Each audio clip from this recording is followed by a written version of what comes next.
Right now I'm getting ready to do my Brussels sprouts, and for those who don't like Brussels sprouts, you have no idea the joy of Brussels sprouts. I have pancetta, which is a fancy bacon. It's a, for lack of a better word. It adds so much flavor. I'm going to throw a little bit of garlic, and then I'm going to throw my Brussels sprouts in here before I shove them in the oven. Now for the Brussels sprouts, again, I have 2 bags. I cut them in half. Tons of olive oil, fresh rosemary. I threw in some sage, sea salt, and that's about it. Less is more. Actually, I'm going to put some onions in here too. I have the pancetta on a medium heat. You know what? I changed my mind. I'm going to use the red onions on the fingerling potatoes, and I'm going to use my shallots for my sprouts. That's going to be better. I'm going to add some more olive oil because you can never have too much. Now the shallots is, I guess you can describe it as a mix between garlic and onion, but it's just delicious, and I love it. So I'm coarsely chopping up some garlic right now, but I'm not going to add it right away because I have the shallots diced, not diced, quartered, so they're quite thick pieces, and it's going to take a second for them to cook down. And all this yummy fat from the pancetta is getting in the pan. Now the pancetta is really salty on its own, so be very modest with your salt for the sprouts.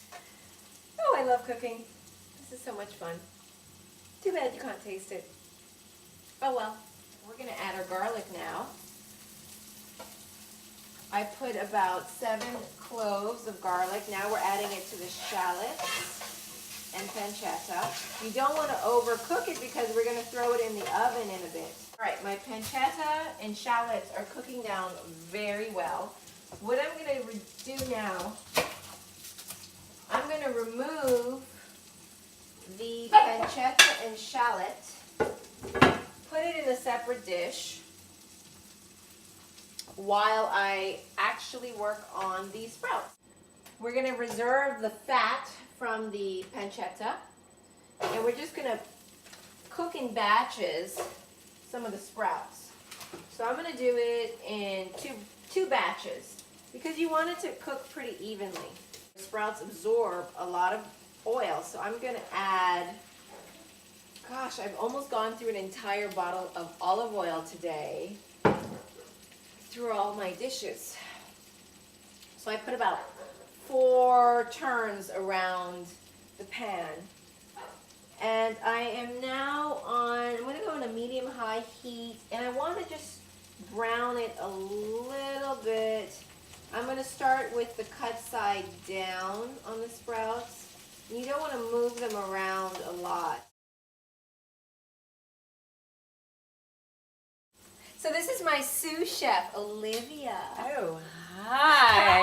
Just getting in, smelling all this good shit. Explain to them what it smells like. This smells like candy. Like Earth's candy. Yes!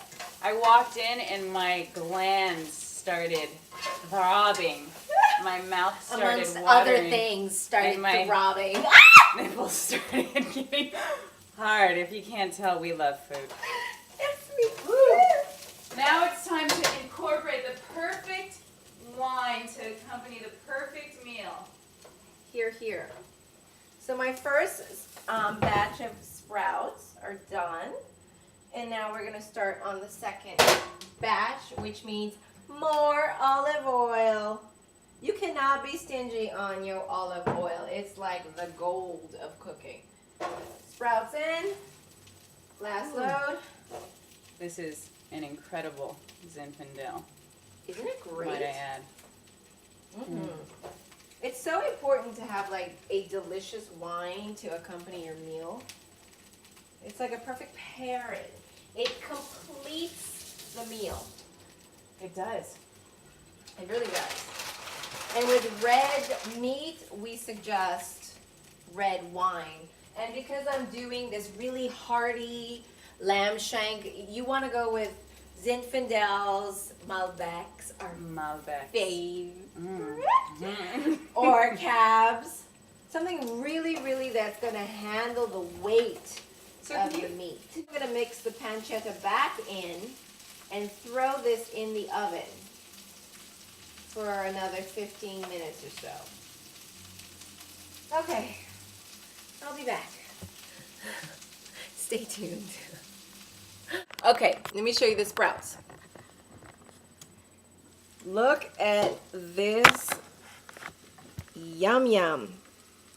So we've got the pancetta, we've got shallots, we've got garlic, rosemary, sage, tons of olive oil, sea salt, pepper, and right before dinner, I'm going to shove them in the oven for about 15 to 20 minutes on about 375, just to do that last minute of crisp and caramelizing. While we were on our short break, I've been cleaning up because, you know, my father said something to me. He taught me this when I was really young.